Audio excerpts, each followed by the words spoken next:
Bonjour et bienvenue sur la chaîne AFC News TV. D'après les statistiques de cette chaîne, plus de 74% de personnes regardent nos vidéos sans être abonnées à la chaîne.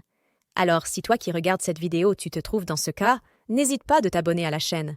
Cela ne te coûtera rien, mais aidera notre équipe à mieux travailler. Merci. C'est par un discret avis publié par le registre fédéral que l'administration Biden a annoncé la nouvelle. Reprenant à son compte une des mesures phares de l'ancien président Donald Trump, elle va ajouter une nouvelle section au mur frontalier avec le Mexique pour tenter de limiter l'arrivée de migrants. Il existe actuellement un besoin aigu et immédiat de construire des barrières physiques et des routes à proximité de la frontière des États-Unis afin d'empêcher les entrées illégales. Une information aussitôt commentée du côté des républicains qui se félicitent que Joe Biden reprenne leur programme. Son rival Donald Trump, lui, a demandé des excuses.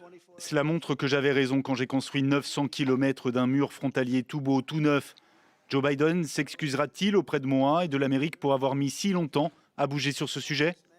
Pour financer cette extension, le gouvernement américain doit suspendre une vingtaine de lois fédérales sur l'environnement ou la protection des espèces menacées.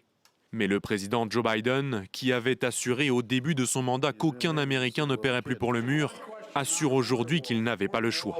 L'argent a été affecté au mur. J'ai essayé de convaincre les républicains au Congrès d'allouer les fonds à autre chose, mais ils n'ont pas voulu. Après, il n'est pas possible légalement d'utiliser cet argent pour autre chose. Je ne peux rien faire contre cela.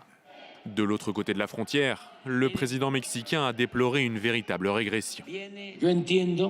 Je comprends que les groupes politiques d'extrême droite